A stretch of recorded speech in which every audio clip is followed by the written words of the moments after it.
99,6 di Ras FM. Assalamualaikum warahmatullahi wabarakatuh. Sahabat Ras, Anda kembali bersama dengan saya pagi hari ini dan alhamdulillah di awal tahun kita memulai lagi melalui channel YouTube Ras FM Makassar dan ini kali pertama kita memulai di tahun 2024. Dan pada kesempatan pagi hari ini kita akan ada talk show tentang pendidikan dengan tema yang saya ambil yaitu membangun sinergi antara sekolah, siswa dan orang tua. Telah hadir di sini narasumber saya ada dua sebenarnya, tapi yang satunya dalam perjalanan kita tunggu ya, seorang psikolog dan juga saat ini ada founder dari Sahabat Sindrom Down Syndrome Istimewa, ada Ibu Andi Nurfitri Balasong yang sudah hadir bersama dengan kami di studio. Sebelum saya menyapa sahabat Ras, saya juga ingin menyampaikan bahwa cuaca Kota Makassar di hari ini mudah-mudahan bisa bersahabat ya. Kalau dari kemarin sampai hari ini sampai pagi tadi sekitar jam 9 itu ya lumayan lah cuacanya kita lihat. Tapi mudah-mudahan sampai sore nanti cuacanya seperti ini. Tidak hujan, paling tidak dia sedikit berawan lah. Baik, tanpa mengulur waktu, kalau kita membahas tentang pendidikan dan kita memilih pendidikan tentang anak sekarang ini kita juga betul-betul harus betul-betul memilih pendidikan yang tepat buat anak, tidak hanya di sekolah tetapi kita sebagai orang tua juga punya peran yang cukup penting dalam hal pendidikan. Di sekolah mungkin waktunya hanya sepersekian jam, tetapi di rumah kita sebagai orang tua itu punya peran yang lebih penting. Baik, untuk mempersingkat waktu saya akan menyapa terlebih dahulu narasumber saya, Ibu Andi Nurfitri Balasong. Assalamualaikum Bu Andi Fitri. Wabarakatuh. Iya, saya panggilnya Fitri atau siapa ini? Cukup dengan Cukup Fitri Fitri aja. ya. Iya, kalau kita berbicara soal pendidikan, ya apalagi kalau sebagai seorang founder di salah satu yayasan ya, Iya. boleh saya katakan yayasan, dan ini betul-betul kalau kita lihat bahwa di yayasan founder Sahabat Sindrom ini kan tentu yang kalau menurut saya istimewa sesuai dengan apa yang di yayasan dari Bu Fitri ini, karena tidak semua orang memahami tentang Down syndrome ini. Nah, mungkin sebelum kita membahas tentang kegiatan yang akan berlangsung nanti pada pekan ini ya, kalau tidak salah Iya, ada kegiatan. Nah, ini menjadi rangkaian kegiatannya juga. Mungkin bisa dijelaskan terkait kegelutan dan mengawali berada di wilayah mengambil alih untuk main di sebagai founder di. Iya, baik. Terima kasih Mbak Ruby. Iya. Saya sapa dulu semua Iya. penonton pagi Iya. ini ya. Cuacanya memang agak hujan ya sejak semalam Iya. sebenarnya, tapi ini tidak menyurutkan keinginan kami untuk tetap fokus pada persoalan-persoalan ataupun hak yang seharusnya didapatkan Iya. oleh setiap anak. Betul. Bahkan itu dijamin oleh undang-undang dan salah satunya adalah masalah pendidikan. Nah, kalau di Sahabat Sindrom Down Istimewa sendiri atau SSDI, insya Allah dalam bulan ini kami sudah naik tingkat ya menjadi yayasan. Dari tadinya komunitas 1 tahun lebih kami berjalan dengan berbagai macam kegiatan yang memberdayakan dan memberikan awareness kepada masyarakat, terkhususnya untuk orang tua, bahwa orang tua dengan anak atau keluarga dengan individu disabilitas intelektual yaitu Down syndrome, kemudian tunagrahita dan pembelajar yang lambat itu mereka juga memiliki hak yang sama dalam hidup sebagai masyarakat. Sehingga saya dan beberapa orang teman kemudian melihat bahwa kita harus berdiri di tempat yang tepat, di tempat yang tepat untuk memperjuangkan hak-hak anak atau individu dengan disabilitas intelektual. Kan dalam undang-undang itu banyak sekali hak mereka ya, hak untuk mendapatkan kerja yang layak, kemudian pendidikan yang layak, kemudian hubungan sosial yang bagus begitu. Sehingga bagi juga sebagai seorang tua dengan anak disabilitas intelektual Down syndrome itu penting untuk membuat banyak orang melek atau terliterasi dengan keadaan-keadaan disabilitas.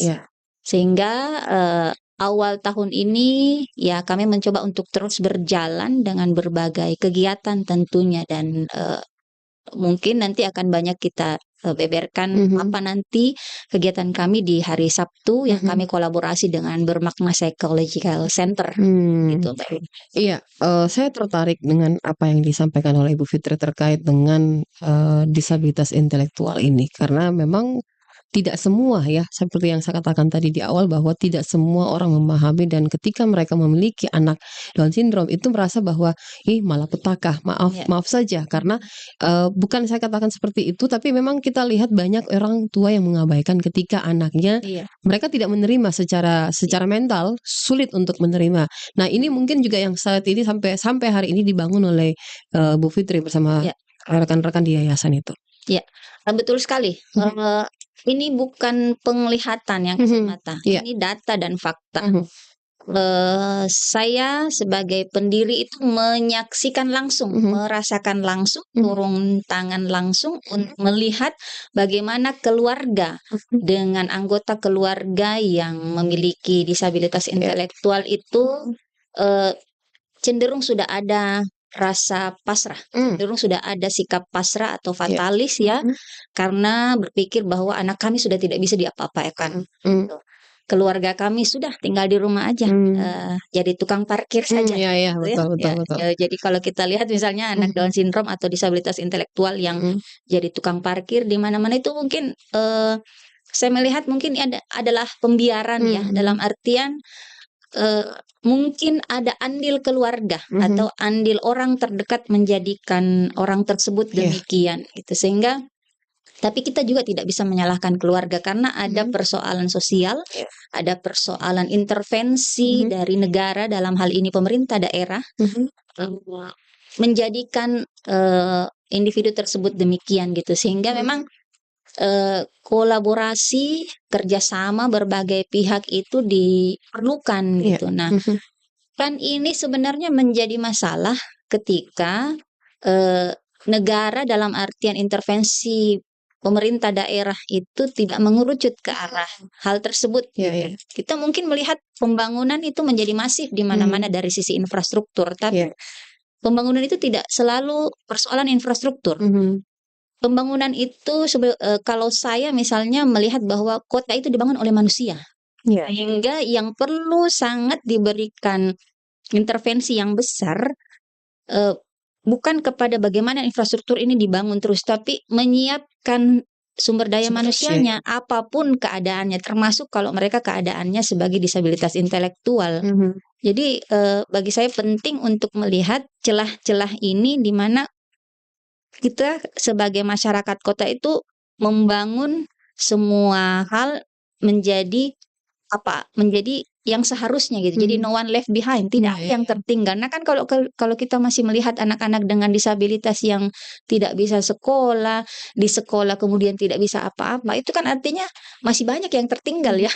Betul. Begitu kira-kira Mbak Ruby. Belum bisa dikatakan kita maju ya dalam kalau kita melihat membandingkan kita dengan negara-negara lain. Tak usahlah jauh-jauh, jangan dulu negara lah. Mungkin provinsi lain lah kita membandingkan. Kita bisa melihat bahwa tidak semua pendidikan itu merata. Betul. Termasuk yang daerah terpencil. Kita bisa lihat juga perjuangan anak-anak ke sekolah ketika dia melintasi jembatan gantung demi sekolah gitu. Mereka tidak memikirkan bahwa saya bisa berbahaya loh, saya bisa dapat celaka ketika saya melintasi derasnya arus terus melintasi sungai yang punya air yang tinggi gitu. Mereka tidak pikirkan, yang mereka pikirkan bagaimana saya bisa bersekolah. Nah, tetapi seperti juga anak-anak Down syndrome, mereka butuh sekolah, butuh pendidikan, tetapi sayang sekali fasilitas yang ada itu tidak memadai. Ya, ini mungkin apa boleh dikata ya? Apakah tidak adanya komunikasi atau tidak adanya kesadaran, atau mungkin kesadaran ada tapi belum bangun gitu, belum bangun dari mimpi, atau seperti apa ini kalau Bu Fitri melihatnya? Sekali lagi saya selalu berbicara data dan fakta. Saya sebagai pendiri dan saya sebagai orang tua.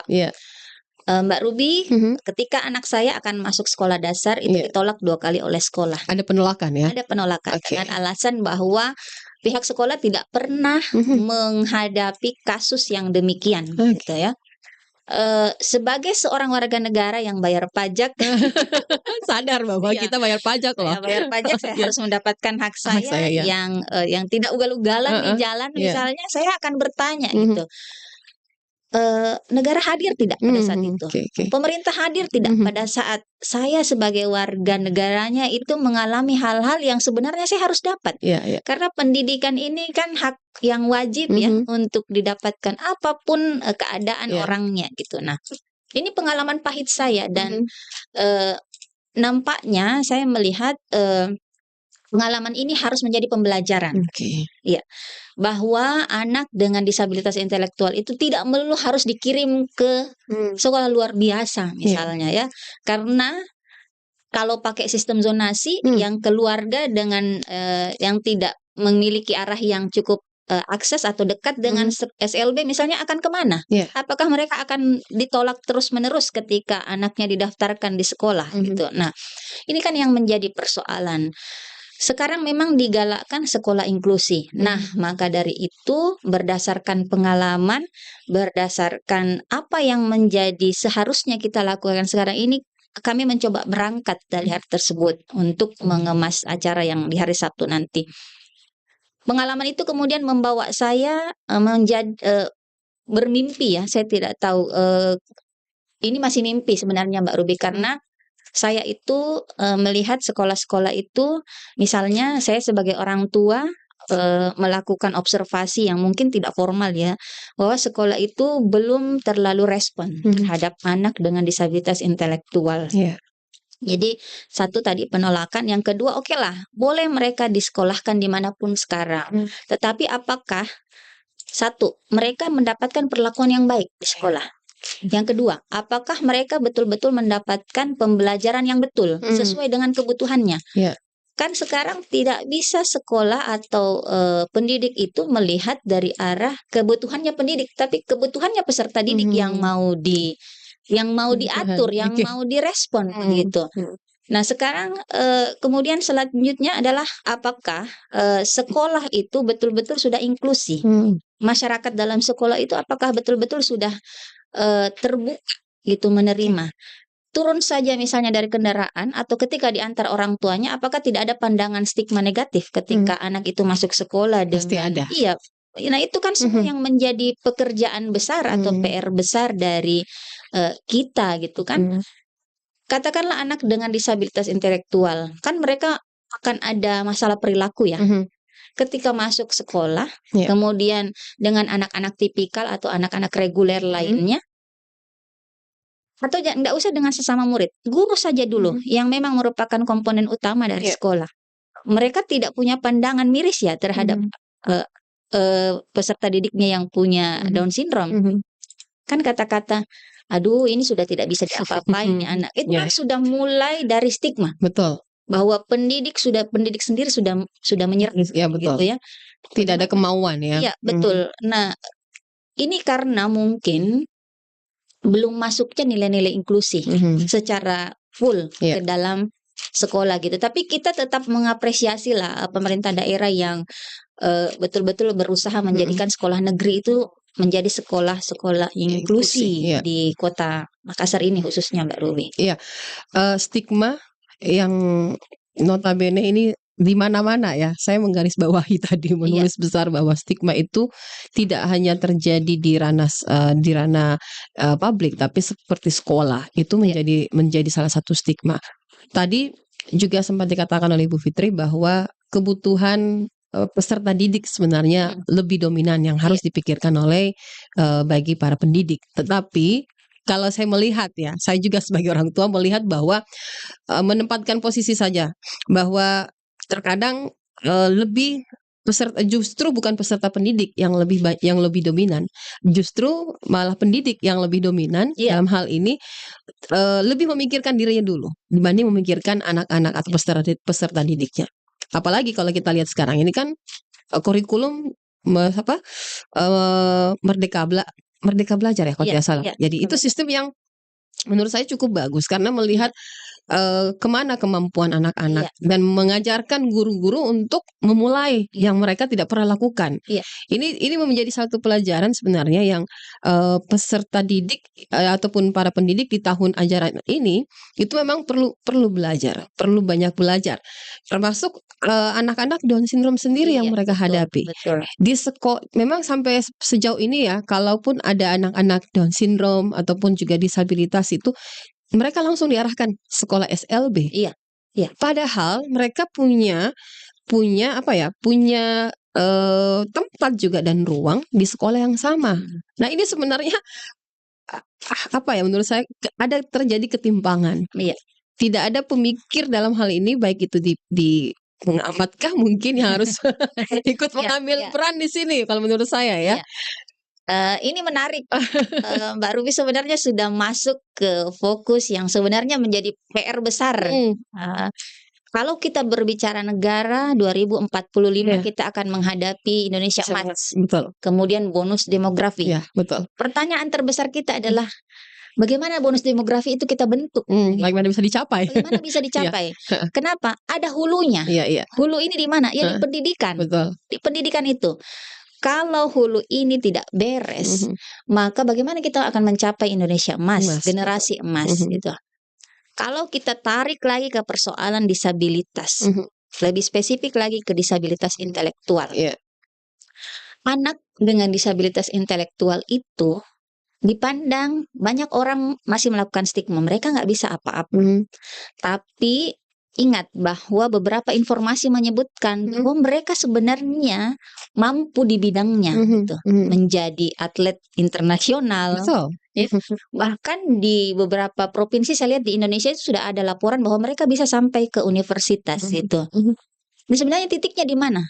Titiknya adalah cara belajar. Iya. Ya, cara belajar anak yang tidak semuanya bisa kita samaratakan. Anak tipikal misalnya yang punya kemampuan intelektual atau kemampuan kognisi yang cukup, cara belajarnya mungkin cukup dengan melihat atau diterangkan gitu oleh gurunya. Tapi anak dengan sindrom Down, mereka harus bisa merasa, sensoriknya harus digerakkan, kemudian visualnya harus distimulasi. Nah, ini kan semua cara belajar.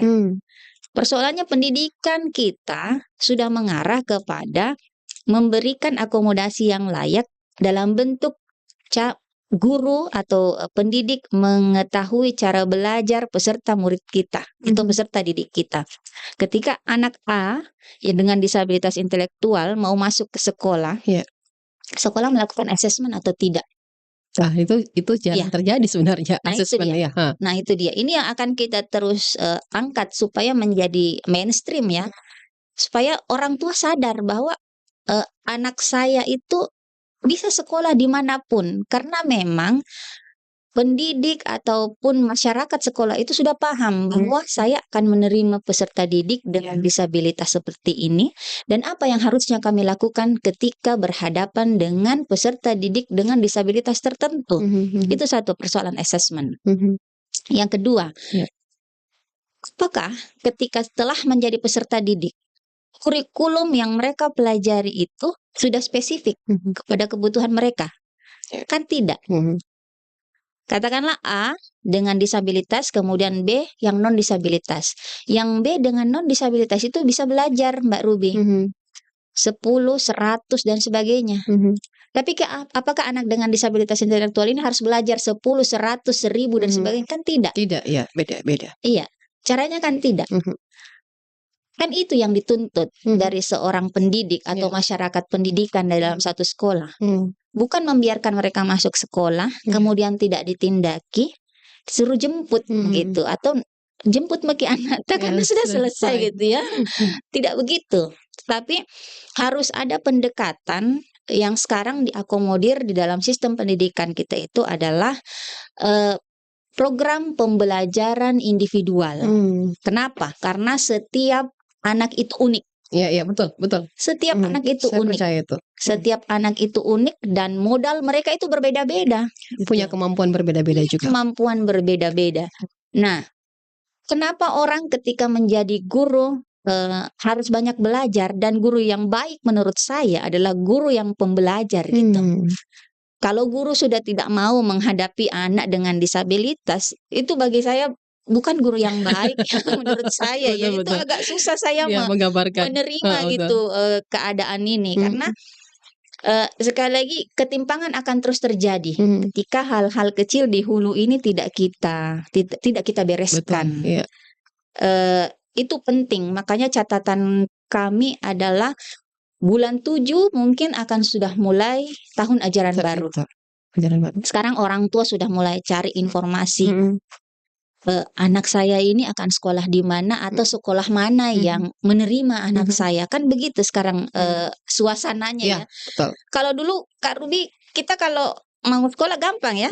Orang tua itu kau pergi mendaftar bawa sendiri, nilai iya. karena Betul, iya. sekarang itu tidak demikian Kak Ruby. Kita harus berpikir bahwa anak saya 10 tahun ke depan akan menjadi apa gitu. Dan penting untuk Pemda untuk mengetahui anak ini kita sudah kenal bakatnya, kita sudah kenal minatnya, sekolah harus bikinkan gini, bikinkan begini, bikinkan sanggar, bikinkan begini, mungkin ke arah sana gitu. Itu yang penting untuk kita bicarakan dalam menuju Indonesia Emas, dan Indonesia Emas. Betul. Iya, kalau kita memang sebenarnya sih banyak PR kalau kita berbicara soal pendidikan, ya karena di situ tidak hanya karena banyak kepala yang harus disatukan, ya. Ini seperti apa ya? Membangun kerajaan mungkin ya untuk menyatukan visi misi bagaimana menjadi pendidik dan pengajar yang baik. Karena anak-anak itu kan sebenarnya dia polos, dia tidak tahu ketika dia ke sekolah. Cuman begini, saya tuh kadang-kadang melihat bahwa ketika anak-anak disekolahkan, ya ada juga orang tua yang terkadang melihat bahwa saya sudah sekolahkan anakku, masa dia tidak tahu? Ya kan maksudnya karena orang tua hanya berpikir bahwa ketika saya sudah sekolahkan anakku sudah bisa gitu. Anakku sudah pintar ini, bisa begini, bisa begini. Tetapi jadi dia menyerahkan semuanya itu kepada sekolah, kepada guru. Pulang ke rumah, anak-anak itu kan perlu dilakukan istilahnya mengulang lagi pembelajaran. Tetapi kadang-kadang orang tua karena mungkin tingkat kesibukan yang banyak, sehingga mereka tidak melihat bahwa anak-anak saya punya keahlian di sini, punya kemampuan di sini. Jadi saya juga berpikir begini, Bu Fitri, bahwa sekarang ini kalau kita lihat ada tren pendidikan menurut saya. Tren pendidikan, kenapa saya katakan tren pendidikan? Karena ketika saya sekolahkan anakku di sekolah A, saya punya teman di sekolah B, kita sering sharing. Orang tua tren sekarang itu pun kurang lebih seperti itu. Melihat tren, melihat tren, tidak melihat bahwa saya punya anak bisa ada di situ. Bukan hanya dari segi ekonomi ya, tetapi banyak hal kalau saya pikir. Ini PR besar buat dunia pendidikan. Terlebih lagi buat anak-anak yang punya kebutuhan khusus. Ini jarang dipikirkan orang menurut saya ya. Tidak semua orang, dan jarang juga saya mendapat isu-isu soal anak berkebutuhan khusus untuk sekolah. Karena sampai hari ini juga saya punya teman pun berjuang untuk mencari sekolah inklusi. Inklusi yang saya dengar itu kurang lebih hampir masuk 2 tahun. Ini baru saya dengar gaung-gaung tentang inklusi yang ada. Betul kan? Betul. Iya, gaung inklusi itu saya baru dengar hampir 2 tahun inilah. 2023 mulai panas dan 2024 kayaknya sepertinya pemerintah juga tengah menyusun seperti apa, mencari bentuk untuk seperti apa sih Kota Makassar bisa menjadi Kota Makassar yang inklusi. Pendidikan ini punya peran yang penting sebenarnya, Bu Fitri. Nah, Ibu Fitri sebagai seorang founder di kegiatan di kegiatan yang akan berlangsung juga nanti, dan punya founder sendiri yang memang menaungi Down syndrome ya, anak-anak berkebutuhan khusus ini pasti punya mimpi yang besar. Sangat punya mimpi yang besar tentang pendidikan anak-anak yang berkebutuhan khusus.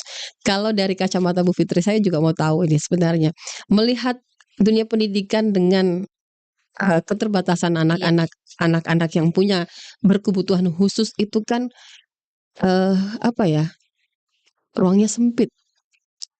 Mungkin sepersekian persen orang memikirkan bahwa ternyata anak-anak Down syndrome itu butuh sekolah. Ada yang tidak memikirkan itu, bahwa mereka harus berpendidikan juga. Kalau diasah dia akan punya kemampuan. Dan rata-rata yang saya lihat dan beberapa teman-teman saya punya anak seperti itu, dia berprestasi tetapi tidak dilirik. Karena punya keterbatasan. Nah, silakan Bu Fitri. Ini yang Bagi saya penting untuk saya selalu angkat, mumpung lagi panas Iya. pendidikan inklusi Betul, di Kota betul. Makassar ya. Iya. Dan bulan 7 kita akan masuk ke ajaran baru, tahun ajaran baru. Pengalaman saya, Mbak Ruby, ketika anak saya masukkan di sekolah dasar, Naila itu dengan spesifikasi Down syndrome, diberikan buku paket. Diberikan buku paket yang matematik segala macam ya dari penerbit gitu kan. Diberikan buku paket 2 tahun. Saya bayar ke sekolah itu. Bayar buku paket khusus. Nggak ada yang dipakai satupun. Tidak ada yang dipakai. Saya mikir, saya yang over criticize atau gimana ya. Tapi saya mikir gitu, ketika saya mengeluarkan finansial untuk membeli buku paket, harus ada yang bisa saya dapatkan. Apakah anak saya meningkat dari sisi ini, dari sisi ini, dari sisi ini. Atau saya lihat buku itu cuma menumpuk. Karena memang kebutuhannya bukan memakai buku paket. Tapi kebutuhannya adalah memakai program pembelajaran individual. Itu. Apa program pembelajaran individual itu akan diketahui melalui asesmen. Melalui asesmen psikolog ataupun asesmen dari SDM yang disediakan oleh sekolah. Tapi sebaiknya yang berkompeten di bidangnya, psikolog pendidikan misalnya. Itu 2 tahun nggak dipakai, betul-betul tertumpuk dalam keadaan baru, dan itu kan tidak bisa diturunkan kepada adiknya. Ya hari gini ya, tidak seperti kita dulu kalau kakak saya punya bukunya, kita bisa pinjam. pakai gitu ketika saya masuk sekolah gitu. Sekarang kan tidak, karena kenapa? Lembar kerja siswa itu kan Beda-beda. terintegrasi dan beda-beda dan terintegrasi dalam buku paket itu. Akhirnya saya mikir, saya ini bayar loh, tapi kenapa bukunya nggak dipakai? Karena memang usia intelijensi anak saya bukan ada di situ, pada buku yang akan dipakai gitu. Sehingga saya kemudian membangun koordinasi dengan pihak sekolah. Saya bilang harus dicarikan cara ini. Nggak bisa terus-terusan saya beli buku paket kemudian tidak dipakai oleh anak saya. Dan akhirnya dicari caranya, ketemulah kita dengan undang-undang itu sebenarnya. Dan mungkin juga saya orang yang termasuk pertama untuk selalu bicara program pembelajaran individual untuk mengenali kekhususan peserta didik, kemudian apa minat dan bakatnya dan bagaimana cara belajarnya. Sekarang kan anak itu tidak bisa dibilang pintar kalau dia hanya bisa matematika, ya, perhitungan yang cepat. Itu standar kecerdasan itu tidak begitu lagi. Betul. Kan kalau kita berbicara tentang jenis-jenis kecerdasan itu nanti mungkin dijelaskan oleh narasumber selanjutnya. Kecerdasan itu kan ada multiple intelligence gitu, ada 8 ya. Jadi ada kecerdasan matematika ada. Kecerdasan kinetis ada. Anak-anak yang berprestasi di bidang olahraga karena misalnya punya kekuatan otot ya. Kemudian kecerdasan linguistik, anak-anak yang super dalam persoalan bahasa, speech, kemudian storytelling itu, atau misalnya anak-anak yang pintar dari sisi seni karena misalnya punya bakat seni yang bagus, atau misalnya menjadi atlet yang bagus. Itu semua kan harus diketahui oleh masyarakat sekolah sebelum mereka menerima peserta didiknya, bahwa oh anak ini kok cenderungnya ke sini ya. Dan itu bisa diukur sekarang Kak, dengan kemajuan ilmu pengetahuan itu bisa diukur. Ada tes minat dan bakat, ada tes motorik gitu, sehingga memperlengkapi sekolah atau memperlengkapi semua institusi pendidikan dengan hal-hal tersebut itu menjadi penting. Jadi membangun sekolah itu kesekian deh, tapi SDM-nya dulu yang diperbaiki, karena kalau SDM-nya bagus apapun bisa kita lakukan itu. Ya jangan jauh-jauh kan negara itu menjadi baju karena SDM-nya begitu bagus kan. Jadi betul-betul ditonjolkan bakatnya, kemudian dengan bakat ini katakanlah di Jerman, Ruby. Anak itu disubsidi sekolahnya sampai 18 tahun. Kenapa? Karena negara sudah berpikir ketika dia sudah 18 tahun, dia bisa pintar, dia akan bayar pajak. Sampai begitulah negara itu pikir. Dia akan bayar pajak. Pajaknya kemana? Ya kembali kan ke negara. Nah, kita di kota atau di sini itu berpikir sepanjang itu. Apanya yang harus dipersiapkan misalnya di negara-negara maju? Gurunya harus tahu cara menangani setiap anaknya, even dengan kebutuhan khusus gitu. Jadi misalnya tetap mereka satu kelas. Kalau anak saya tetap satu kelas, Iya. tapi dengan modul pembelajaran yang berbeda. Beda. Kemudian mereka tetap berada di di pelajaran yang sama. Yang temannya belajar bahasa Inggris, misalnya noun, kata benda, Iya. nah saya juga belajarnya bahasa Inggris gitu. Dengan part yang sama, cuman dengan kurikulum yang sudah diturunkan indikatornya Iya. gitu. Tapi mungkin kurikulum bagi saya sendiri mengevaluasi selama ini bahwa kurikulum inklusi itu tidak ketika ada anak berkebutuhan khusus, semua pelajaran yang anak-anak yang reguler itu harus dia ikuti. Iya. Kurikulumnya anak disabilitas itu ketika misalnya dia pengembangan bakat itu sudah dihitung sebagai kurikulum, itu menjadi pengganti gitu ya. Itu menjadi pengganti dari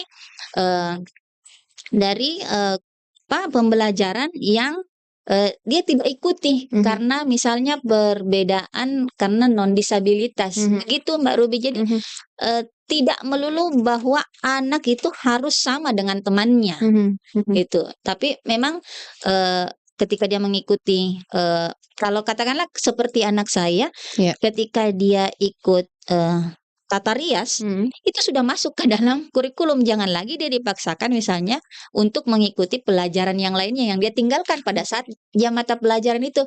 Kalau saya begitu cara berpikirnya gitu. Begitu Mbak Ruby, gambaran konkret ya. Iya. Kita selalu harus berpikir oh begini caranya. Itu konkretnya begini gitu. Dan bagi saya membangun lingkungan sekolah yang inklusi itu memang betul-betul penting. Hari ini sangat mendesak gitu. Ya, memang sih karena kita berpikir bahwa semakin kesini semakin gaung inklusi itu semakin besar terdengarnya karena ya negara memang harus hadir untuk itu. Baik, sebelum kita lanjut, narasumber yang berikutnya sudah hadir di sini. Mudah-mudahan tidak tergopoh-gopoh mencari tempat.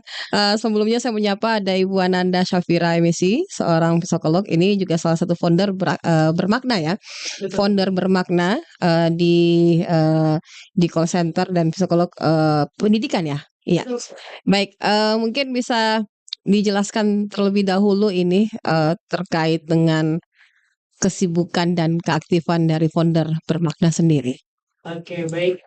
Sebelumnya terima kasih Ibu untuk saat ini memang saya berprofesi sebagai psikolog pendidikan, kemudian salah satu aktivitas yang dilakukan juga itu berkaitan dengan praktik psikologi ya. Jadi bermakna ini memang merupakan sebuah organisasi di mana mengumpulkan expert-expert di bidang psikologi yang melayani berbagai macam layanan psikologi seperti konseling, kemudian juga assessment ataupun psikotes, kemudian ada training maupun juga workshop. Nah, salah satu kegiatan yang akan kita lakukan nanti di hari Sabtu di Mall Pinisi Point memang menyasar ke kegiatan publik. Jadi edukasi untuk umum berkaitan dengan kegiatan untuk mengedukasi masyarakat, terutama khususnya orang tua yang nantinya akan memilih sekolah anak, sehingga nanti orang tua bisa betul-betul memahami unsur-unsur atau aspek psikologis apa yang bisa berperan terhadap pemilihan sekolah seperti itu. Karena terkadang ada ekspektasi-ekspektasi tertentu tadi seperti yang disebutkan Ibu Fitri juga terkait pemilihan sekolah dari orang tua. Betul. Nah, sebenarnya yang perlu dipahami bagaimana kita bisa mencari titik tengah antara kebutuhan dari anak serta ekspektasi orang tua terhadap value yang akan diajarkan kepada anak. Seperti itu. Tadi kita bahas sama Bu Fitri bahwa sekarang itu sekolah menjadi tren. Iya, betul. Memilih sekolah jadi tren. Betul. Apalagi ketika kita ngumpul sama teman-teman. Sering jadi isu tersendiri Bu, fenomenanya. Apa ya? Ada yang mengatakan, saya ikut tren. Mungkin dia tidak mengatakan saya ikut tren, tetapi kelihatan dan nampak ketika kan ada apa ya? Ada juga menjadi bagian kalau saya bilang tradisi barangkali boleh dikatakan menjadi tradisi ketika masuk tahun ajaran baru, orang tua akan melihat itu. Nah, memang betul peran orang tua untuk memilih sekolah yang tepat untuk anaknya, tetapi belum tentu anaknya nyaman di sekolah itu. Betul, Bu.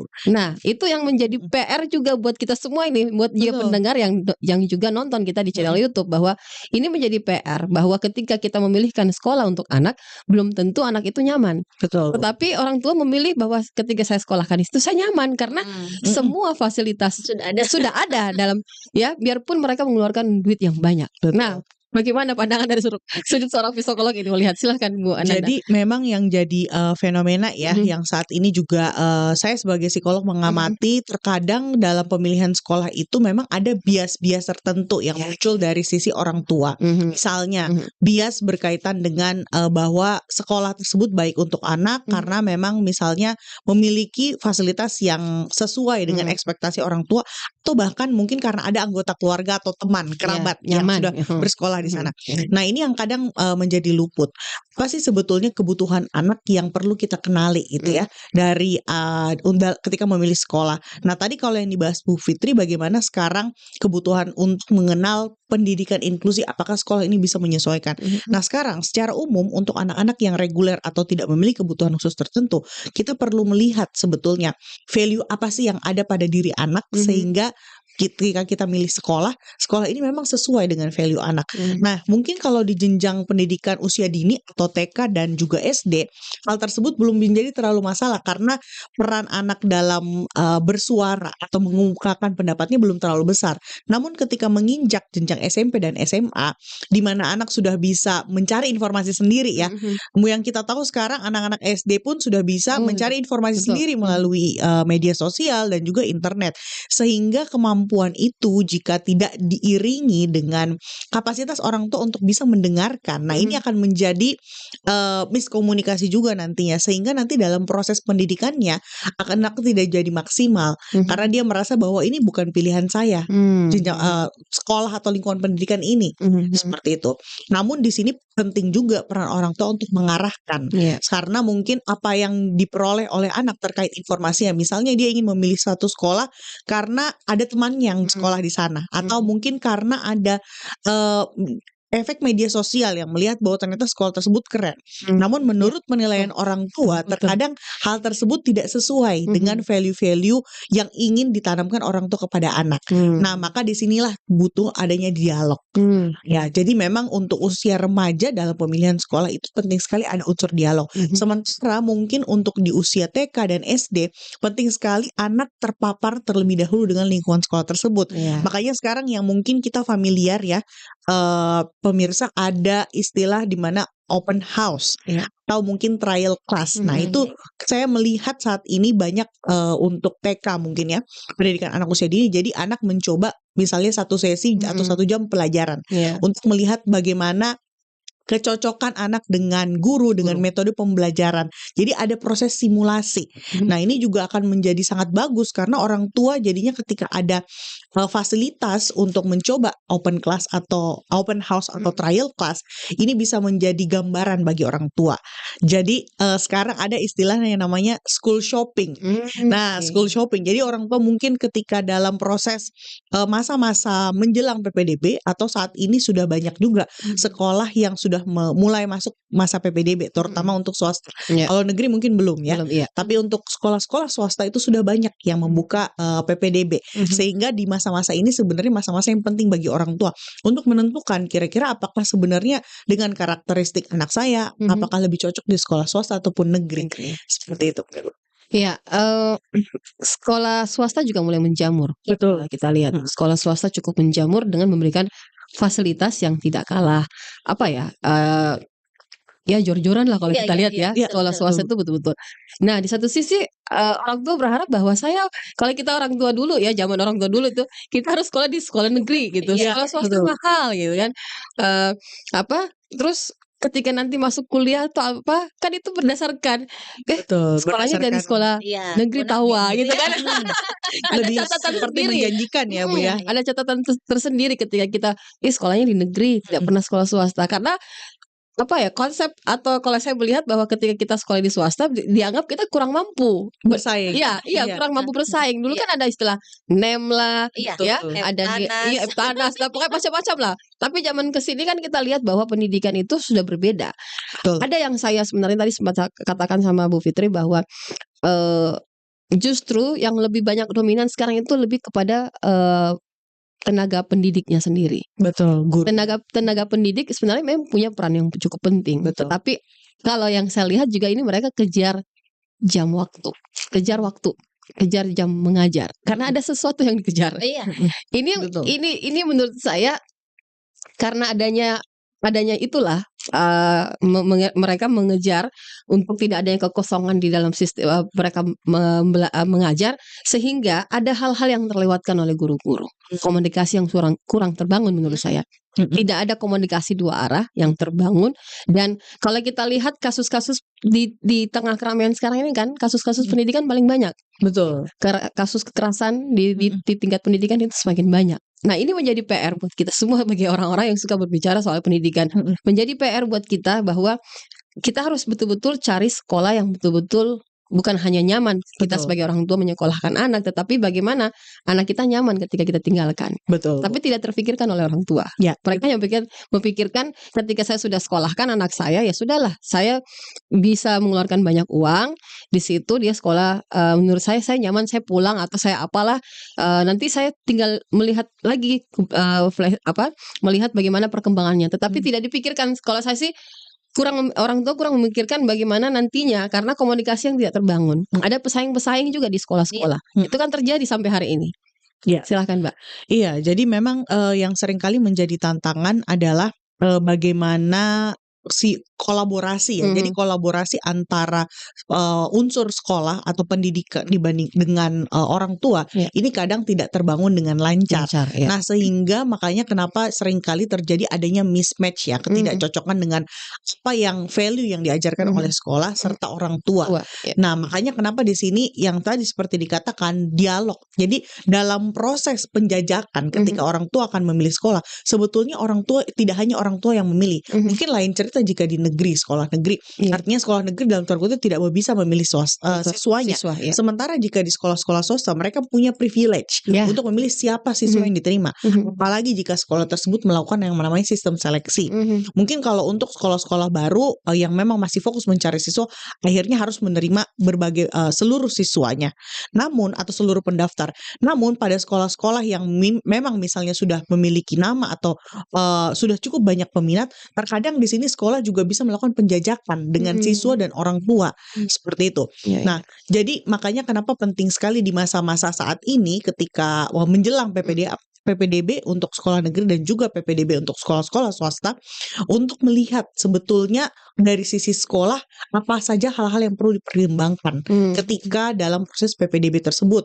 Misalnya kalau di saat ini di sekolah-sekolah negeri ataupun swasta sudah banyak guru ataupun pihak sekolah yang meminta siswa untuk melakukan tes, misalnya psikotes atau dalam bentuk tes yang sudah diberikan laporannya kepada pihak sekolah. Mengapa hal ini penting? Karena akhirnya nanti sekolah bisa dapat gambaran mengenai kondisi siswa. Misalnya ada siswa yang memiliki kebutuhan khusus tertentu. Nah, ini jadi penting, informasi yang penting bagi sekolah supaya sekolah bisa mempersiapkan. Misalnya apakah persiapannya itu dalam bentuk penyesuaian kurikulum, kemudian juga tenaga pengajar, atau mungkin ada penyesuaian lainnya. Dan ini bisa dikomunikasikan dengan orang tua sebelum kegiatan pembelajaran dimulai atau tahun ajaran baru dimulai. Seperti itu. Nah, yang sering menjadi masalah adalah ketika misalnya orang tua sudah merasa bahwa dia sudah mau mendaftarkan anaknya ke satu sekolah, apalagi sekolah swasta dengan biaya yang cukup tinggi, orang tua terkadang merasa sudah lepas tanggung jawab, bahwa tanggung jawab pengasuhan atau pendidikan itu sudah diserahkan sepenuhnya ke sekolah. Padahal tidak seperti itu. Justru sebetulnya peran pendidikan itu baru saja dimulai. Artinya sekolah ini perannya sebagai perpanjangan tangan dari orang tua yang melakukan pendidikan di rumah atau di lingkungan keluarga, kemudian dilakukan pendidikan dengan value yang sejalan juga dengan apa yang diajarkan orang tua di rumah, kemudian di lingkungan sekolah. Karena anak menghabiskan waktu di sekolah misalnya 1 hari 7 jam, kemudian misalnya pulang ke rumah, jadi satu pekan itu anak menghabiskan waktu kurang lebih 35 sampai 40 jam. Hampir sama seperti orang kerja, karena sekarang sudah ada sistem full day school. Untuk anak SD sampai SMA itu sudah menerapkan full day school. Mungkin kalau TK durasinya tidak terlalu lama karena lebih ke fokus untuk stimulasi perkembangan anak. Nah, ini yang menjadi tantangan. Makanya penting juga di sini untuk orang tua memahami perannya. Jadi artinya ketika memutuskan untuk mendaftarkan anak ke satu sekolah, entah itu sekolah negeri ataupun sekolah swasta, orang tua tidak berhenti di situ. Artinya tidak langsung serta-merta dilimpahkan ke institusi pendidikan, tapi justru di sini pentingnya peran dialog dan juga pengawasan dari orang tua. Apakah yang ada di sekolah itu memang sejalan dengan ekspektasi yang sebelumnya sudah dikomunikasikan sebelum pembelajaran dimulai. Ya. Iya, memang kalau kita berbicara pendidikan ini banyak PR ya, banyak PR, sangat banyak. banyak mulai dari SDM-nya sendiri, Betul. terus apa ya? Kalau secara fisik bangunan mungkin urusan kedua ya, tetapi ini yang kadang-kadang kita lewatkan bahwa di dalam sekolah itu yang harus kita lihat bagaimana guru-gurunya membangun komunikasi dua arah dengan anak-anak ya. Terkadang juga guru-guru hanya tidak mengucilkan guru-guru, tetapi tenaga pendidik kadang-kadang hanya memikirkan bahwa saya hanya satu bisa dua arah tetapi dengan siswa tertentu. Siswa tertentu. Jadi tidak semua itu siswa tersentuh dengan guru-gurunya sendiri. Memang betul tadi yang dikatakan oleh Mbak Nanda bahwa di sekolah itu hanya sekian jam, pulang ke rumah itu kembali ke orang tua. Tapi kadang orang tua menyerahkan sepenuhnya kepada sekolah. Pulang ke rumah, apa kayak diajarkan gurumu gitu kan? Pasti kan begitu. Sering terjadi begitu. Emang itu yang diajarkan guru bukan di sekolah. Padahal pulang ke rumah itu harusnya kita bertanya kepada anak sebenarnya apa yang sudah kau dapatkan di sekolah.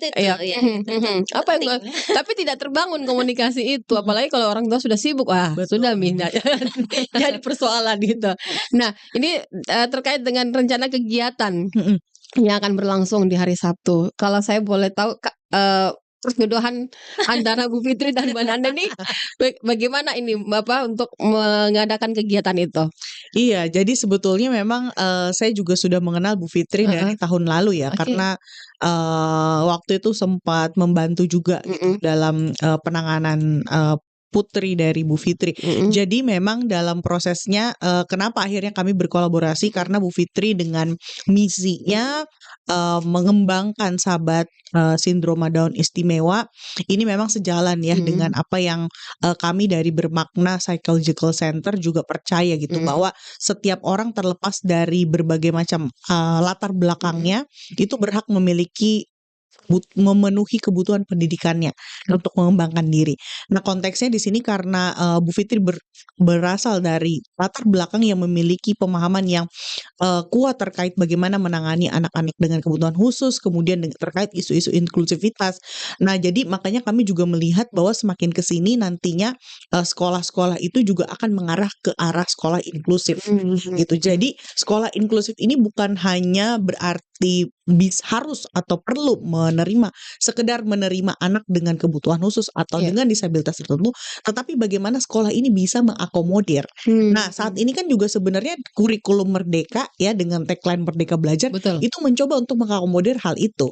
Bagaimana sebetulnya siswa itu bisa mendapatkan memang hal-hal yang memang sesuai dengan kebutuhan dan juga profilnya. Jadi keberagaman yang ada dalam diri setiap siswa itu patut dalam tahun itu kita selebrasi gitu. Jadi keberagaman cara belajar, kebutuhan, kemudian juga berbagai macam keunikan dari diri siswa itu ya memang peran pendidikan disitulah bukan untuk bagaimana supaya nanti outputnya semuanya seragam, tapi bagaimana dengan keunikan tersebut mereka bisa mewujudkan potensinya yang masing-masing, potensi terbaiknya. Jadi misalnya dengan anak yang memiliki gaya belajarnya cenderung kinestetik misalnya, atau anak-anak yang cenderung memang fokus untuk belajar secara visual, ya dia bisa mengembangkan kecerdasannya lewat media-media yang sesuai dengan kebutuhannya. Jadi memang tidak hanya mengakomodir anak-anak atau siswa yang memiliki disabilitas, tetapi dengan keunikan tadi seperti itu. Nah, itu yang menjadi penting. Nah, makanya kenapa akhirnya saya dan Bu Fitri kemarin akhirnya berdiskusi, wah ini kesempatan yang bagus karena kita juga sudah menjelang PPDB dan sudah banyak sekolah-sekolah swasta juga yang sudah membuka PPDB. Karena PPDB ini kan bukan proses yang instan ya. Terkadang orang tua berpikir wah ini sudah PPDB, jadi berkasnya baru disiapkan beberapa hari sebelum deadline. Ya ini sering sekali saya juga temui orang tua yang menghadapi situasi seperti itu gitu. Padahal sebetulnya pemilihan sekolah itu bukan suatu hal yang sebentar gitu. Apalagi kalau untuk pemilihan sekolah karena anak kan menghabiskan waktu beberapa tahun di sana. Karena kasihan kalau misalnya nanti sekolahnya tidak cocok terus anak harus pindah, prosesnya kan juga cukup melelahkan ya bagi orang tua dan bagi anak. Anak harus beradaptasi lagi, kemudian orang tua juga tentunya akan menghabiskan lebih banyak biaya kalau harus pindah-pindah sekolah gitu. Nah, makanya kenapa sebenarnya topik pemilih pendidikan yang tepat ini sangat penting karena kepentingan kepentingannya tidak hanya bagi anak tapi juga bagi orang tua serta pihak sekolah. Jadi sebetulnya di sini semua ekosistem itu punya kepentingan gitu. Makanya kenapa kita ingin menghadirkan dialog ini agar membuka pikiran para stakeholder yang terlibat ya dalam proses pemilihan pendidikan ini, sehingga nanti bisa mencari titik tengah ya dalam proses pemilihan pendidikan. Sekolah juga bisa memahami bagaimana untuk mengakomodir kebutuhan siswa yang beragam. Orang tua pun juga bisa memahami aspek-aspek yang bisa dilihat dari diri anak.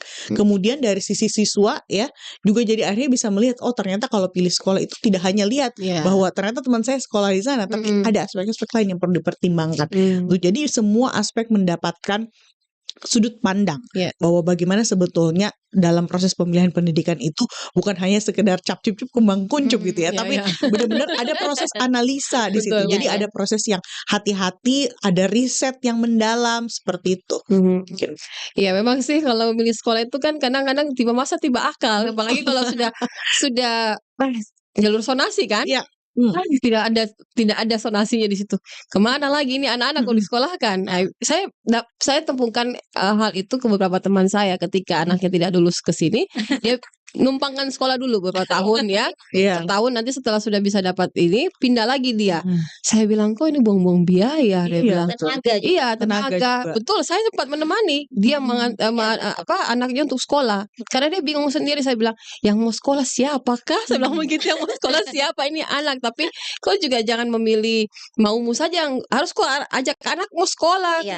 Tapi akhirnya pada akhirnya keputusan ibunya sendiri juga jatuh. Ya bahwa ini dia harus di sini. Setelah itu pindah lagi, belum cukup setahun, jadi masuk beberapa bulan, dia sudah merasa ada kosong di sana, dia bisa pindah. Saya bilang, kok bisa kasih sekolah ini mahasiswa, sudah berapa bayar? Aku bayar ini kan. Bukan masalah persoalan uangnya, iya memang bukan, tapi di satu sisi kau buang banyak hal gitu. Karena anak-anak itu harus seperti yang tadi dikatakan tadi bahwa memang harus beradaptasi. Terkhusus lagi kepada untuk anak-anak yang punya berkebutuhan khusus itu juga sampai sejauh ini tidak terpikirkan. Saya mau cerita ini kejadian nyata ini, Pak Ruby. Jadi ketika kita share flyer itu di grup WA-nya kami di Sahabat Sin Ramadan Istimewa, itu ada yang tiba-tiba merespon gitu ya. Aduh Mama Naila, saya syukur sekali ya tanya karena kegiatan ini diinisiasi. Kenapa dia bilang anak saya itu Down syndrome, disekolahkan ke TK yang sudah mulai kelompok bermain kelompok B ya, 4 tahun, sekitar 4 tahunan Adil itu seingat saya. Terus ketika saya tanya gurunya stres, bagaimana menangani anak ini? Kata ibunya ke saya juga jadi stres. Karena saya tanya gurunya bagaimana perkembangan anak saya, gurunya stres menjawab. Jadi kalau guru sudah stres menjawab, orang tua sudah stres mencari apa yang anaknya harus dapatkan ketika menyekolahkan di sekolah tersebut. Ya kita bisa bayangkan ya, kalau dua pihak ini kemudian menjadi stres dan sama-sama tidak bisa mencari solusi gitu. Saya sebagai orang tua, jangan dia kasih sekolah, dan akhirnya kan akan timbul begitu. Yang akan timbul begitu. Nah, ini yang harus kita antisipasi melalui membangun dialog antara misalnya orang tua dengan pihak sekolah gitu. Nah, bagaimana cara membangun dialog itu? Ikut nanti acaranya.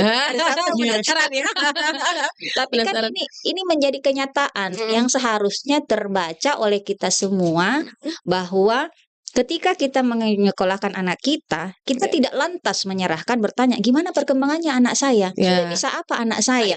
Itu jadi selalu pertanyaan orang tua. Gitu. Nah, saya kan harus bertanya kepada diri saya sendiri. Saya sebagai foundernya itu harus melakukan apa ya? Nah, perjodohan inilah yang terjadi gitu. Jadi ketika saya membangun komunitas ini yang insya Allah akan jadi yayasan, insya Allah dalam bulan ini, saya tuh banyak berdoa Mbak Ruby bahwa Tuhan, ini banyak sekali persoalan anak-anak saya yang harus saya carikan jawabannya, carikan solusinya gitu. Ya kemudian saya berproses mencari relasi ke sana kemari, dan sepertinya semesta itu menjawab bahwa saya dihubungkan dengan Ibu Nanda, saya dihubungkan dengan pihak ini, pihak itu, pihak Unhas, pihak apa sebagainya gitu. Itu yang bagi saya adalah ketika kita menghadapi persoalan, maka bukalah diri kita untuk mencari kemana sebenarnya saya harus mencari solusi gitu ya. Termasuk ketika saya menangani anak anak disabilitas saya gitu. Akhirnya saya ditemukan dengan banyak orang. Nah, kalau keadaannya sudah demikian, ini baru satu loh. Kita pasti belum menelisik bahwa terlalu banyak orang tua yang begitu resah bagaimana anaknya ketika di sekolah gitu. Betul. Nah, ini Betul. belum kita buka semuanya sebenarnya gitu. Kalau sebenarnya kita mau jujur Mbak Robi, itu menjadi fenomena gunung es sebenarnya. Betul. Betul. Banyak kejadian-kejadian di sekolah yang ya saya sih ya makin ke sini ya belakang-belakang ini kan ketika dengar ada kasus kasus apa lagi di sekolah, kasus apa lagi? Banyak sekali. Banyak sekali, belum lagi berita-berita yang berseliweran. Itu kan menjadi buat kita sebagai orang tua itu mentalnya kayak terpukul. Kita harus seperti apa sih orang tua, apalagi ketika ada satu kasus yang mungkin ini bisa saya sampaikan juga, baru-baru kasus terjadi di Sumatera. Kasus anak PAUD. Saya sedih kenapa? Karena si anak itu, anak PAUD yang mendapatkan kekerasan seksual dari temannya sendiri, sesama jenis. Itu terjadi dan ada rekaman suara. Kekerasan itu terjadi bagi anak yang menurut saya harus dilindungi gitu. Ini sampai saya waktu itu saya kirim di salah satu grup, di grup yang kebetulan ada juga salah satu kepala dinas Kota Makassar. Dia menanya, ini kejadiannya di mana Mbak Ruby? Saya bilang bukan di Makassar Bu, tapi kita perlu mengantisipasi. Oh iya. Ya, perlu mengantisipasi. Iya, betul. Iya, betul. Dan lucunya lagi, tenaga pendidik mengatakan itu hanya main-main. Kejadian bukan sekali, sudah 4 kali kejadian. Iya, betul. Sayangnya lagi, anak yang sebagai pelaku ini lihat dari gadget bapaknya sendiri, orang tua. Di situ banyak tersave video-video yang tidak pantas mereka tonton. Nah, kalau saya berpikir ini pendidik di mana gitu, orang tua di mana? Ini komunikasi yang tidak tidak terbangun kah? Atau seperti apakah? Atau anak-anak memang atau zamannya juga sudah mulai gimana ya? Ditambah lagi dengan digitalisasi yang membuat kita juga setiap saat melihat anak buka apa ya di handphone, kita harus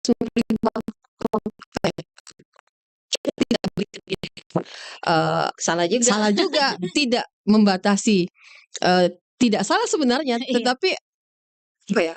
Saya kurang apa ya gitu, kurang tahu bilang apa ini. Mungkin dari Ibu Psikolog mungkin bisa jelaskan? Iya. Jadi sebenarnya kalau masalah isu-isu kekerasan di dunia pendidikan itu saat ini sebetulnya memang sudah banyak upaya-upaya yang memang coba untuk dilakukan ya. Salah satunya mungkin kalau yang saat kami juga pernah dari Bermakna berkolaborasi dengan Inspektorat Jenderal dari Kemendikbudristek. Jadi ada yang namanya Satuan Gugus untuk penanganan kekerasan seksual di jenjang pendidikan. Nah, ada jenjang pendidikan tinggi, pendidikan menengah, pendidikan dasar ya. Nah, sekarang yang memang jadi masalahnya adalah dalam proses penanganan ya kasus-kasus kekerasan seksual di dunia pendidikan ini, walaupun memang sudah ada institusi sebagai dalam hal ini pemerintah yang mengakomodir hal itu, dari unsur sekolahnya, kadang itu memang belum cukup kuat untuk mendukung penanganan kasus-kasus kekerasan seksual. Makanya memang perlu ada secara umum ketegasan. Memang sekarang kan kita sudah punya ya rancangan undang-undang untuk pencegahan dan penanganan kekerasan seksual. Jadi semoga undang-undang tersebut memang bisa menjadi landasan sehingga nanti memang kasus-kasus kekerasan seksual ini bisa ditindak sebagaimana kasus-kasus kriminal lainnya atau kasus-kasus kejahatan yang lainnya. Nah, oleh sebab itu makanya sebetulnya penting sekali di sini peran sekolah dan juga peran orang tua memang untuk melihat. Misalnya jika ada riwayat, apalagi sekarang kita di era media sosial. Makanya kenapa sekolah sekarang akan sangat hati-hati ya. Kalau yang saya perhatikan fenomenanya sekolah justru akan sangat hati-hati dengan orang tua. Karena terkadang jika misalnya ada ketidaksetujuan atau ketidaksepakatan antara pihak sekolah dan orang tua, langsung misalnya viral. Ya, jadi fenomena viral ini di sisi lain sebetulnya cukup membantu terkadang bagi orang tua yang mungkin untuk melihat sekolah, oh ternyata memang sekolah ini misalnya punya kasus tertentu yang mencoba untuk ditutupi. Tapi ternyata karena ada efek viralitas di media sosial ini, maka akhirnya dicoba. Tapi di sisi lain orang tua juga perlu kritis, ya. Jadi perlu kritis melihat apakah memang apa yang beredar di media sosial itu benar atau tidak. Makanya kenapa proses riset di sini jadi sangat penting. Jadi tidak menelan mentah-mentah informasi yang diperoleh, entah itu informasi yang berasal dari sekolah atau informasi yang berasal dari media sosial. Makanya kenapa penting untuk melihat rekam jejak, kemudian juga melihat reputasi tenaga pendidik, kemudian melihat juga testimoni, ya, bisa dibilang mungkin testimoni dari alumni-alumni jika memang sekolah sudah punya alumni atau orang tua yang sudah pernah menyekolahkan anaknya di sekolah tersebut. Jadi bisa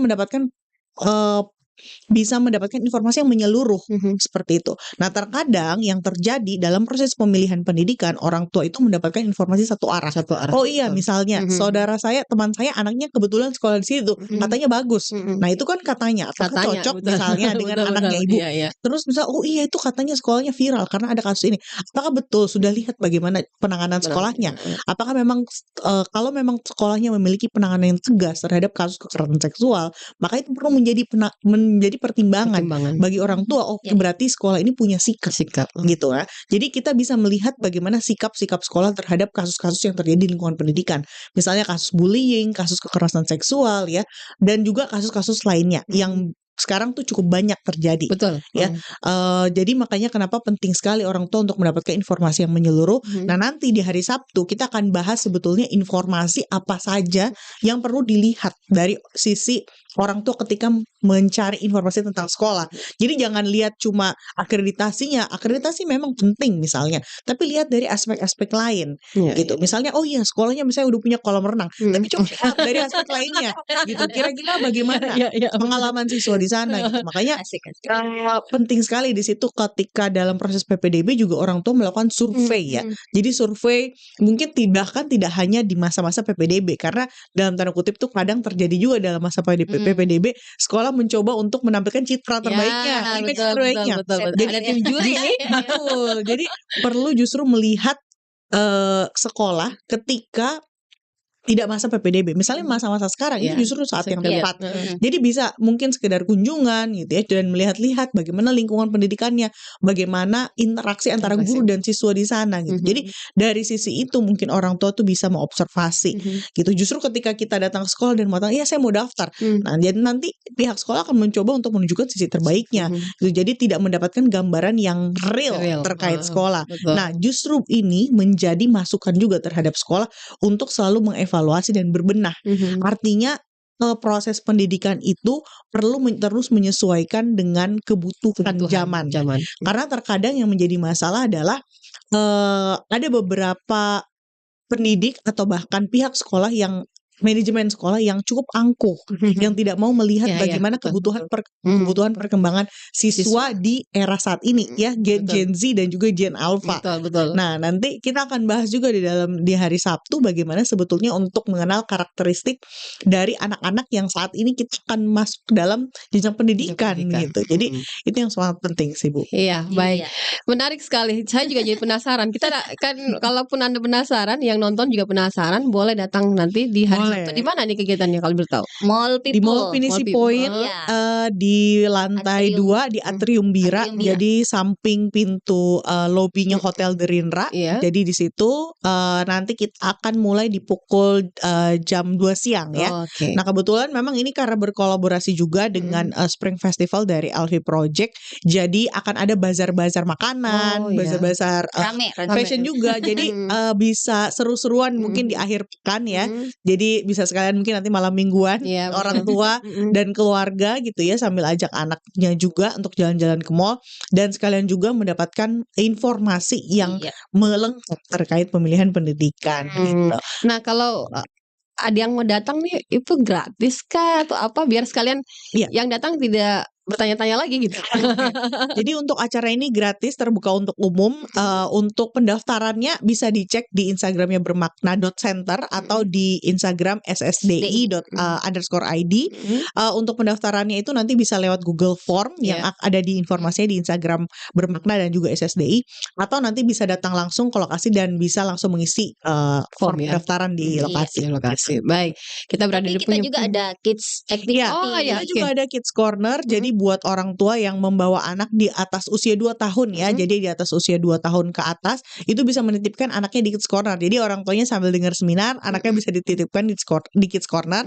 Nanti akan ada beberapa aktivitas yang bertujuan untuk mengasah keterampilan motorik anak gitu. Jadi nanti untuk pendaftaran dan detail kegiatannya juga bisa dicek di Instagram bermakna.center dan juga ssdi_id. Baik, mungkin ada yang ditambahkan, Mbak?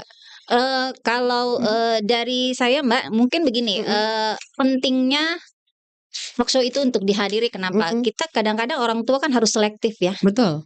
Selektif memilih anak saya akan mengenyam pendidikan apa gitu dalam beberapa tahun ke depan. Karena dari tadi saya bilang ini hulunya, hulunya ini kota ini menjadi bagus, masyarakat menjadi bagus, hulunya ada di pendidikan gitu. Nah, kalau kita tidak mengantisipasi dari sekarang, saya khawatir generasi emas yang kita mimpikan itu kemudian tidak menjadi generasi emas yang sesungguhnya gitu. Meskipun dia anak dengan kebutuhan khusus ataupun disabilitas gitu, itu penting untuk melihat. Dan posisi saya atau peran saya nanti adalah sebagai orang tua. Orang tua sih harus melakukan apa ketika akan menyekolahkan anaknya atau memilih sekolah mana yang tepat gitu. Kita tidak akan bilang bahwa sekolah ini lebih bagus, ini lebih bagus. Tidak, semuanya akan terpulang kepada pilihan orang tua dan cara mereka mendampingi atau pola pengasuhan yang tepat di rumah setelah mereka sekolah. Karena saya mengalami itu. Saya kalau pulang sekolah saya nanya anak-anak, hari ini belajar apa? Adik belajar apa? Tidak, Ji, makan pisang goreng gitu. Tapi kan jawaban itu bisa kita ramu. Sebenarnya bisa kita ramu dan kita koneksikan dengan pengalaman sekolah yang sesungguhnya. Mereka dapat apa sih di sekolah kalau makan pisang? Betul. Bagaimana rasanya ya? Gitu. Padahal biarpun hanya makan pisang goreng gitu. Itu. Ya mungkin Mbak Nana ada yang mau ditambahkan sebelum kita? Kalau dari saya mungkin dalam memilih pendidikan itu ya tadi yang perlu saya tekankan bukanlah proses yang instan. Jadi bukan berarti karena masih jauh jadi orang tua akhirnya santai-santai gitu, tapi perlu mencoba untuk melihat banyak informasi gitu. Karena dalam kenyataannya, dalam realitanya justru lebih banyak cost-nya ketika orang tua tidak berhasil memilih pendidikan yang tepat. Cost-nya tidak hanya di orang tua ya, tapi di anak pasti dampak yang paling besarnya. Kemudian di sekolah juga gitu. Ketika sekolah juga tidak bisa melihat bagaimana kebutuhan siswa, cost-nya juga ada di sekolah. Jadi artinya di sini penting sekali ya. Makanya kenapa kolaborasi antara unsur pendidik atau sekolah, kemudian unsur orang tua serta dari siswa gitu untuk memang bisa berkolaborasi dan memutuskan kira-kira pendidikan yang tepat itu seperti apa. Tepat bagi anak, tepat bagi orang tua. Oke, baik. Jadi kalau mau memilih sekolah, jangan asal pilih ya. Betul. Jangan ikut tren juga, tapi lihat apa yang menjadi kebutuhan baik itu orang tua maupun juga anaknya. Jangan sampai ketika kita sudah menyekolahkan di tempat itu ada penyesalan di belakang. Karena biasanya terjadi setelah ada kejadian, gitu kan. Jadi mungkin sudah harus dipikirkan. Tidak, katanya itu bagus, katanya itu begini. Dia berprestasi katanya. Jadi perlu memang ditelusuri seperti apa sekolah itu. Bukan juga berdasarkan ketika ada keluarga yang mungkin di saat itu dia bagus, tapi giliran anak-anak kita mungkin ada sedikit penurunan, kan beda-beda setiap jenjang pendidikan. Terima kasih banyak sudah hadir di sini, sudah berbagi. Mudah-mudahan kegiatannya lancar ya, dan tentu ini sangat dibutuhkan bagi orang tua ya. Tentang trik dan triknya itu seperti apa ya. Jadi kalau Anda yang penasaran bisa langsung datang pada hari Sabtu nanti di Mall Pipo sekitar pukul 14 siang. Kegiatannya berlangsung gratis dan di sana tinggal bawa uang untuk makan. Sekalian jajan. Baik, terima kasih Bu Fitri dan Bu Nanda untuk sudah hadir di sini. Insya Allah kita bertemu lagi di kegiatan yang berbeda. Selamat pagi dan Assalamualaikum warahmatullahi wabarakatuh. Waalaikumsalam warahmatullahi wabarakatuh.